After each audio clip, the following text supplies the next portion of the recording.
I'm 54 years old, and for most of my life, I believed I understood what love was supposed to look like. You marry young, raise a family, and you stay the course. Through the storms and the stillness.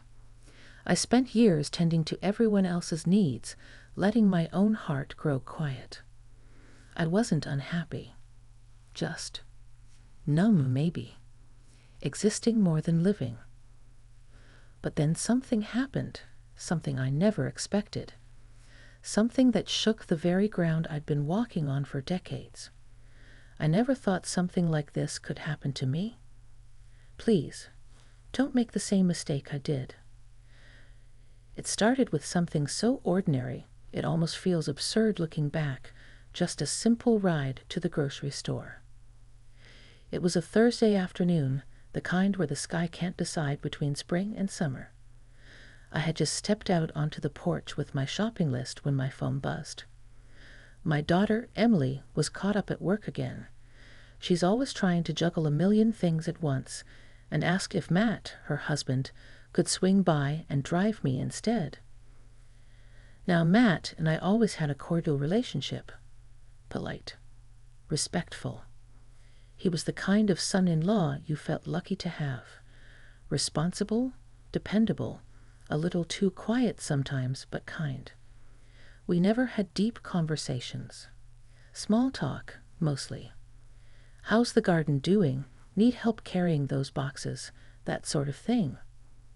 So when he pulled up in that dark blue truck of his, window down, sunglasses on, I didn't think twice. I grabbed my purse, locked the door behind me, and slid into the passenger seat. "Thanks for the ride, sweetheart," I said, fastening my seatbelt. He smiled, but there was something different in his eyes. Not quite nervous, but not relaxed either. It felt like he was bracing for something. "No problem at all, Susan," he said, pulling away from the curb. Figured it was a good chance to talk. I raised an eyebrow. "About what?" He hesitated, tapping his fingers on the steering wheel. I've been meaning to say something. Been thinking about it a lot." I let out a small chuckle. "Matt, are you trying to break up with me as your mother-in-law?" He laughed, but it didn't quite reach his eyes. "No, nothing like that." He paused. I see you. Really see you. And I don't think anyone does. Not even Emily." That stopped me cold. The truck rolled past familiar streets, the old bakery, the elementary school where Emily used to go, the corner lot where neighbors always overwatered their lawn. But none of it felt familiar in that moment. My ears rang slightly, the way they do when something inside shifts unexpectedly. "What do you mean?" I asked, my voice lower, unsure. He glanced at me, then back at the road. You carry so much. You smile through it, like everything's fine. But it's not, is it?" I turned to the window, suddenly needing the blur of scenery to distract me. "Matt, that's sweet, but I'm fine. I've been through a lot, sure, but I manage." "I know you do," he said softly. "That's what makes it hurt to watch." His words hung between us like heavy air before a summer storm. I didn't know what to say. Part of me was angry. Who was he to assume what I felt, what I lived with? But another part, quieter and aching, wanted so badly to be seen, even just for a moment. At the red light near the supermarket, he looked at me again, really looked. "You don't have to always be the strong one, Susan." That's when I felt the heat rush to my chest, a strange mix of embarrassment, confusion, and something else I couldn't quite name. "I think you've misunderstood," I finally said. "I'm not. This is inappropriate." He nodded slowly. "Maybe. Or maybe it's just something no one's had the courage to say." The light turned green, and the moment passed. But not completely. We drove the rest of the way in silence, tension wrapping around us like the scent of warm asphalt and sun-baked leaves. When he parked, I reached for the door handle without looking at him. "Thanks for the ride." "Susan," he said gently. I paused, hand on the door. "You deserve more than just getting through the day." I didn't reply. I stepped out, closed the door carefully behind me, and walked toward the automatic glass doors of the store, each step heavier than the last. I didn't know what I was feeling. All I knew was something had changed, and I couldn't unhear what he'd said. I kept hearing his voice in my head. "You deserve more than just getting through the day." That night, I couldn't sleep. I lay there with the ceiling fan spinning slowly above me, casting soft shadows that moved like thoughts across the walls. The silence in the house, the kind I used to treasure, suddenly felt oppressive. My bed felt bigger, colder, and my mind wouldn't stop circling back to that moment in the car with Matt. What did he see in me that made him say that? Was it pity? Concern? Something else? The next morning, I went about my routine: coffee, a piece of toast, feeding the cat, but everything felt slightly off, like I was watching myself from a distance. I checked my phone and saw a message from Emily, thanking me for understanding about the last-minute change in plans and letting Matt drive me. "He told me you two had a good talk," she wrote, adding a heart emoji at the end. I stared at that sentence for a while. A good talk. That evening, just as I was pulling weeds in the backyard, Matt's truck pulled up again. My heart jumped before my brain had time to catch up. He got out, hands in his pockets, and walked toward the fence. "Emily said you might need help fixing the broken step by the shed," he called out. Of course she did. I wiped my hands on my gardening jeans and walked over, trying to keep my face neutral. I was going to get around to it this weekend. He smiled gently. "Well, maybe you don't have to do everything on your own all the time." There it was again, that quiet, sincere way he had of seeing through me. I hated how much it unsettled me. We walked together to the shed. The step was indeed loose, and he crouched down to examine it. I stood nearby, arms crossed, trying not to look at him. "You know," he said, without looking up, "when Emily and I first started dating, she told me her mom was the strongest woman she knew." I said nothing. "She said you held everything together after her dad left, that you worked 2 jobs and still made dinner every night, that you never cried, not once." I swallowed hard. "I cried," I said softly, "just not where she could see." He looked up then, meeting my eyes. "That's the part that breaks my heart." I turned away, blinking fast. "Matt, why are you saying these things to me?" He stood slowly, brushing dust from his hands. "Because no one ever says them to you, and they should." The air between us went still. The garden, the shed, the slowly setting sun, it all faded into the background. I could feel something rising in my chest, tight and raw. "I'm not sure this is appropriate," I said again, my voice shakier than I wanted it to be. "I'm not trying to cross a line," he said, "but I can't keep pretending I don't notice how lonely you seem." That hit harder than I expected, because he wasn't wrong. I looked down at the cracked step, avoiding his gaze. Loneliness isn't a crime. It's just part of life sometimes. He took a step closer.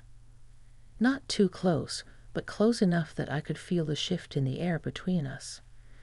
"It doesn't have to be," he said. We stood there in silence, the light softening around us as the sun dipped lower behind the trees. I felt like I was teetering on the edge of something I hadn't allowed myself to feel in years. When he finally spoke again, his voice was quiet. "You don't have to say anything. I just wanted you to know someone sees you." Then he turned and walked back to his truck. I didn't stop him. I didn't call after him. I just stood there with my heart pounding and my thoughts tangled and watched the red glow of his taillights fade down the street. That night, didn't sleep either. But it wasn't restlessness. It was something else entirely. A stirring, a remembering. A question I hadn't asked myself in decades. What if there's still more waiting for me? I don't know when it started exactly. That quiet tug in my chest every time I thought about Matt. Maybe it was that first moment in the car, or maybe it had been building for years under the surface, unnoticed like a slow leak in a pipe. All I knew was that after he left that night, I felt awake. For the next few days, I tried to go about my life as usual. I baked, I read, I went to the market. I even visited Emily and the kids on Saturday, sitting in their cheerful living room, sipping tea while Matt helped their youngest with a puzzle. Everything looked normal, felt normal, but something was different. He barely looked at me that afternoon, not in a cold way, but almost respectfully distant. And maybe that should have calmed my nerves. Instead, it made them worse, because part of me wanted him to look, to say something, to cross the space between us again and pull that thread we'd started to unravel. After the visit, Emily walked me out to the car. "He's been in his head lately," she said casually. "Matt, something's on his mind." I tried to keep my voice steady. "Have you asked him about it?" She shrugged. "He just says work's been intense." I believe him. But you know Matt? He bottles things up. I nodded, gave her a soft smile, and drove home with a stomach full of guilt and a heart that wouldn't quiet down. The next morning, it rained. One of those soft, steady spring rains that makes everything smell like new beginnings. I stood at the window, watching droplets slide down the glass, thinking of all the things I wasn't supposed to feel. Then my phone buzzed. "Matt, are you free today? I need to talk to you. Alone." I stared at the message for a long time before typing just one word back. Yes. He picked me up just before noon. No excuses this time. No errands or broken steps. Just the two of us in his truck, with the world hushed by rain. We drove in silence at first. The wipers moved back and forth like a metronome keeping time with my heartbeat. I could feel him glancing over, trying to find the words. Finally, he pulled over near a quiet park on the edge of town. Empty benches, mist in the air, trees dripping like they were sighing.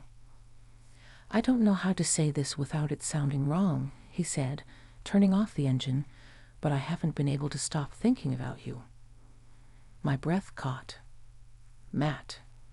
I know how it sounds, and I know it's complicated, but something happened in that car the other day.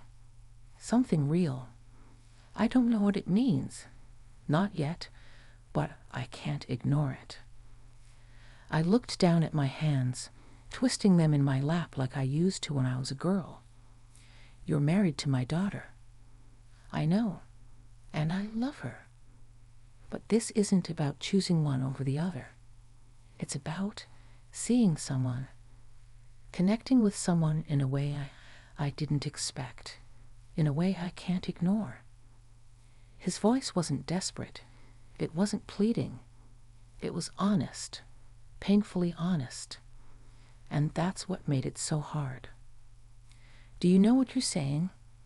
I asked, trying to keep my voice calm. "Yes, I'm saying I don't want to pretend anymore. I see how much you've given up for everyone else, how much of yourself you've buried just to keep moving, and it kills me." Tears welled up, blurring my vision. "Matt, I haven't let anyone in like this in years. Not since Emily's father left. Not since I decided it was safer to just stop hoping." He reached out slowly and rested his hand over mine. "I'm not asking for anything you're not ready for. I just want you to know you're not invisible. You're not forgotten. And you're not alone." For a moment, we sat like that, the rain wrapping the truck in silence. His hand was warm, grounding, and mine didn't pull away. I knew the lines we were skirting. I knew the consequences of every unspoken thought that passed between us. But I also knew something else. For the first time in years, I felt seen. Not as a mother, not as a caretaker, but as a woman, a person still capable of feeling, wanting, needing. I turned to him, eyes full of questions. "What do we do now?" I asked. He didn't answer right away, just squeezed my hand, gently, like he was afraid I might vanish. And in that quiet space between us, I realized the answer wouldn't come easily. But the questions, they had already changed everything. I didn't sleep that night. Again.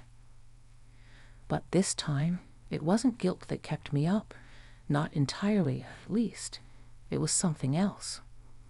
Something heavier and deeper, like a knot in the center of my chest that refused to untangle.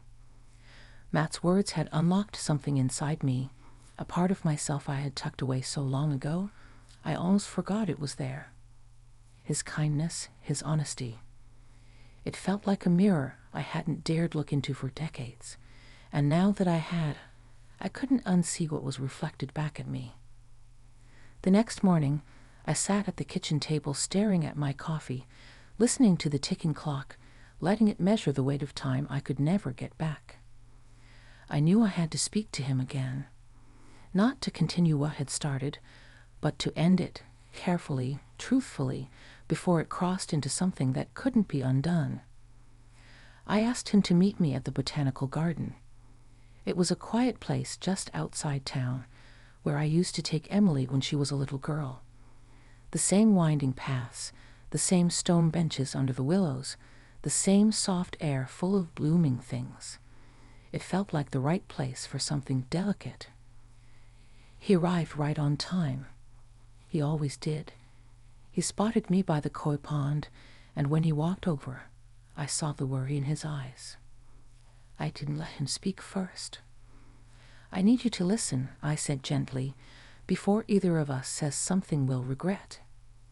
He nodded, folding his hands in front of him like a boy waiting for correction. What happened between us, what we felt, it was real. I know that, and I'll never pretend it wasn't. But Matt, we crossed a line, not with our bodies, but with our hearts, and that line matters. He looked down, jaw tightening, but he didn't interrupt. I let it happen because I was lonely, because I forgot what it felt like to be seen. And you reminded me I'm still a woman, not just someone's mother. I needed that reminder more than I knew. He finally looked up. His eyes were wet. "I wasn't trying to hurt anyone," he said. "I know," I whispered. "Neither was I." A breeze moved through the trees, carrying the scent of lilac. We both sat down on the bench, side by side, not touching, not looking at each other. "Matt, you have a wife, my daughter. She may not see you the way I do, but she can, if you let her in, if you speak to her with the honesty you've shown me." He swallowed hard, then nodded slowly. "And you? What about you?" I have to remember how to see myself again, without someone else's gaze to tell me I'm real. I paused. "You woke something up in me, and I'm grateful for that. But I can't be the reason you destroy something sacred, or the person who lets herself live in someone else's shadow." He exhaled, deep and shaky. "You're right." I smiled softly, blinking back tears. "That's the worst part, isn't it?" He chuckled just a little. "Yeah, it is." We sat in silence a little while longer, watching the koi ripple the water beneath the lily pads. Before we parted, I touched his arm, not out of longing, but gratitude. "Thank you, Matt," I said, "for reminding me I'm still alive." He nodded. "And thank you for being brave enough to let go." That night, I stood at the window again, watching the sky darken over the trees. I felt different now, not lighter, not heavier, but fuller. Like something that had been missing had finally returned, just long enough to teach me what I needed to remember. I would carry it with me. The ache, the wonder, the reminder that even after all these years, I was still capable of feeling deeply, and that it's never too late to come back to yourself. Love doesn't always arrive in the form we expect. Sometimes it shows up in the quiet gestures, the unexpected conversations, the difficult goodbyes. But when it comes, even if only briefly, it can still change everything.